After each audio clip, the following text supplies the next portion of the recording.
Hushman and the mix.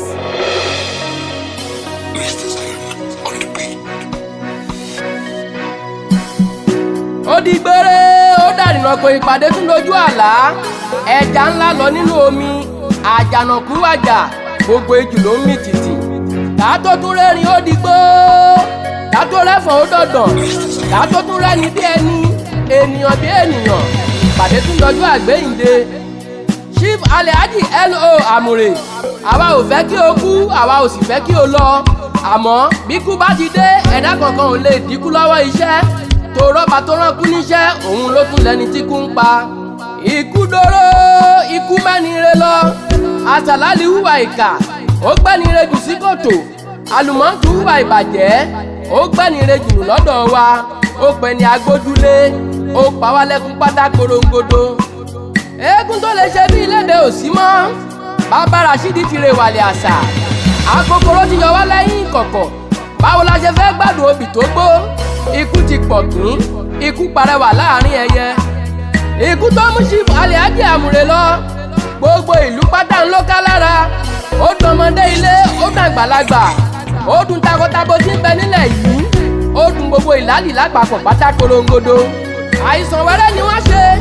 tí wọ́n sì gbé wọn relé ìtọ́jú àmọ́ ìyàlẹ́nu ló jẹ́ bàbá ò padà bọ̀ mọ́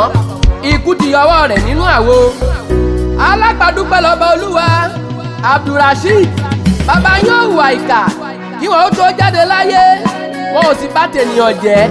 títí tí wọ́n fi kẹ́rù sí kòtò èmi ti rẹ́ni tó wálé ayé tí ó sì ṣe eré kó tó lọ láyé ìgbà tó kú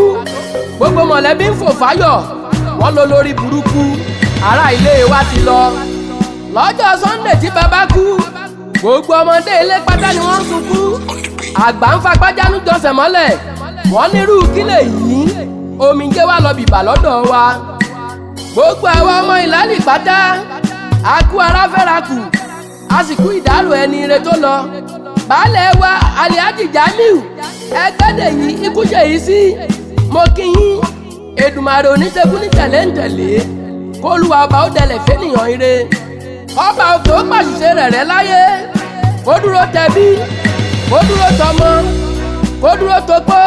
támùrè fi sílẹ̀ láì tọ́jọ́ gbogbo àwọn ọmọ Igbesa màlé ká má ṣe rógun àkúfà nílẹ̀ wa.